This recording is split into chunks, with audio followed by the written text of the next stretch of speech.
처음에 2013년, 14년 그 당시 초반에 부동산 시장이 조금씩 오른다. 과연 부동산 시장이 오를까? 라는 생각을 좀 하셨겠죠.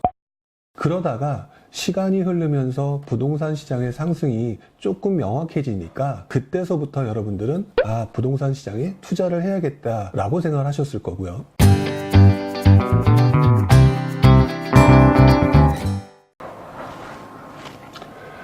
안녕하세요, 부령입니다. 오늘 이 시간에는요, 여러분들이 가지고 있는 생각 중에서 제가 볼 때 이렇게 생각하면 안 되는데 라고 하는 부분 한 가지에 대해서 이야기를 한번 해보려고 합니다. 가장 저한테 많은 질문이 나오는 것 중에 하나가 서울에 투자해도 되나요? 또는 지금 수도권에 투자해도 되나요? 또는 특정 지역 어디에 투자해도 되나요? 라고 하는 어떤 대상을 미리 선정해 놓고 하는 질문들이 상당히 많습니다. 이미 그 대상을 선정하는 데 있어서 아마도 여러분들께서는 분명히 누군가에 의해서 그 지역 또는 그 동네에 대한 정보를 들으셨을 겁니다. 그런데 투자자 입장에서 볼 때는 그렇게 접근하는 방식은 조금 애매하다는 생각이 좀 들어요. 투자 대상이라고 하는 거는요, 원래부터 정해져 있는 게 아니에요. 여러분들이 그 지역을 어떻게 생각하느냐에 따라서 그 지역이 투자 대상이 되기도 하고 또는 투자 대상이 되지 않기도 하기 때문이죠. 지난 2014년? 아마 그쯤부터 이제 서울 수도권 부동산이 올랐죠. 그때쯤부터 2019년 지금 현재까지 그동안의 상황을 한번 잘 돌이켜보면은요, 지금 제가 무슨 말씀을 드리고자 하는지 아마 이해하실 수 있을 겁니다. 처음에 2013년, 14년 그 당시 초반에 아마 여러분들이 이런 생각을 하셨을 거예요. 부동산 시장이 조금씩 오른다. 과연 부동산 시장이 오를까? 라는 생각을 좀 하셨겠죠. 그러다가 시간이 흐르면서 부동산 시장의 상승이 조금 명확해지니까 그때서부터 여러분들은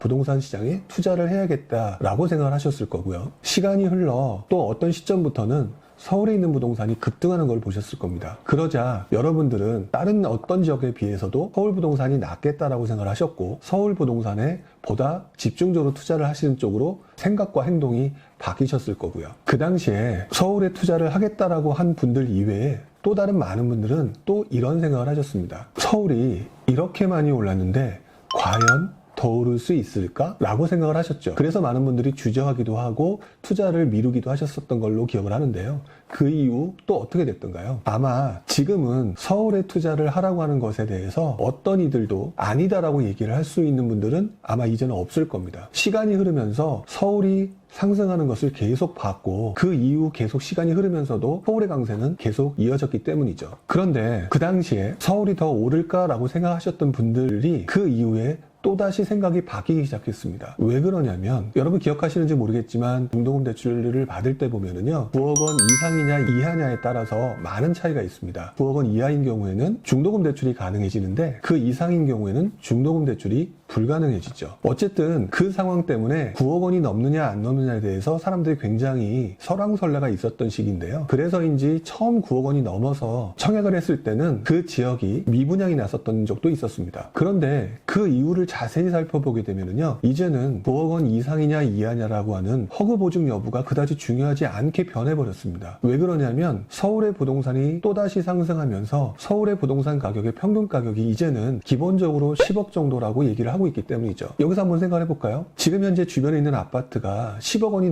넘는다. 그런데 이번에 분양하는 아파트는 9억 5천이다. 그렇다라고 한다면 여러분들은 이 아파트 가격이 싸다고 생각하실까요? 비싸다고 생각하실까요? 아마도 싸다고 생각하실 겁니다. 옆에 있는 신축 다른 아파트 가격이 10몇 억인데 이 아파트는 10억이 안 된다라고 했었을 때 여러분들이 싸게 생각하는 거는 너무나도 당연한 것이죠. 즉 시간이 흐르면서 여러분들이 느끼는 감정이 변해왔다는 겁니다. 이 말을 정리해보면 지난 몇 년 전에 아파트를 9억 원 이상에 분양을 했을 때는 여러분들은 하려고 들지 않았습니다. 왜냐하면 비싸다고 생각했으니까요. 더구나 중도금 대출도 안 됐으니까요. 그런데 지금에 와서는 이런 생각을 합니다. 옆에 있는 아파트 가격이 10몇 억인데 이 아파트가 9억 원이 좀 넘는다라고 한다면 그 가격은 싸다. 즉 몇 년 사이에 여러분들이 시장을 보는 눈, 여러분들이 부동산 아파트 가격을 보는 눈이 달라졌다는 것이죠. 즉 이렇듯 투자 대상은요, 그 시점, 그 시기의 상황에 여러분들이 어떻게 생각하느냐에 따라서 투자처가 되기도 하고 달라지기도 합니다. 좀 전에 말씀드렸던 9억 원 이상에 분양했던 아파트가 만약 요즘 같은 때에 분양을 했다면 경쟁률이 엄청 낮겠죠. 그런데 당시에는 아직 사람들이 9억 원 원 이상이 됐고 그리고 중도금 대출이 안 된다라는 것이 더 크게 느껴졌던 시기였었다면 그 이후 요즘 같은 시기는 그 정도는 아무것도 아닌 시기로 바뀌어버렸다는 겁니다. 이 말을 확장시켜서 또 다른 지역, 또 다른 대상으로 보게 되는 경우도 마찬가지입니다. 그동안 여러분들은 이미 알고 계시겠지만 수도권보다 서울에 투자하는 게 맞다라는 생각이 강해져 있던 시기가 있었습니다. 솔직히 지금도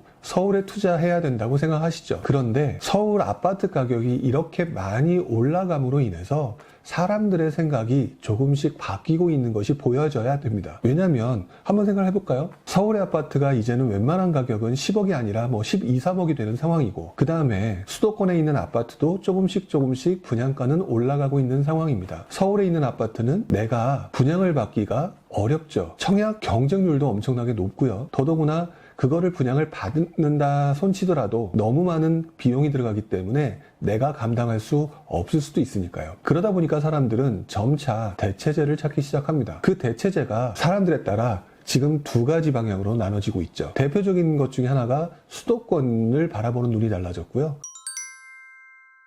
두 번째로는 지방을 향하는 눈이 달라졌습니다. 서울이 부동산 투자의 적격이다라고 생각했던 수많은 사람들이 이제는 환경이 변해가고 가격이 올라감으로 인해서 내가 감당할 수 없다면 그런데 투자는 해야 되겠다고 한다면 과연 어디를 바라볼까라고 하는 데 있어서 수도권을 선택하신 거고요. 수도권을 선택하기 어려우셨던 분들은 또다시 지방 쪽으로 본인의 시야를 바꾼 것이죠. 아마도 이런 부분은 앞으로도 계속 진행이 될 겁니다. 그래서 저는 이렇게 말씀을 드리고 싶어요. 지금 현재 투자를 해야 되겠다라고 마음먹으신 분들께서 어디가 괜찮냐라고 하는 질문은 과거 어느 시점부터 지금까지 좋았던 부분을 가지고 얘기하시는 거다. 그런데 투자라고 하는 것은요, 결국 싸게 사서 비싸게 파는 것이 목적 아니겠어요? 그렇다라고 한다면 이제부터 투자 대상이 여러분들에 의해서 점점 변하고 있는 것들을 확인해야 될 때가 된 것 같습니다. 아마도 지금 서울의 아파트라고 하는 것들은 흔히 말하는 최고의 A급 지역이 될 거라고 보여지고요. 나머지 다른 곳, 수도권이라든지 지방이라든지 그런 지역이 이제는 B급지 또는 C급지로서 여러분들한테 투자처의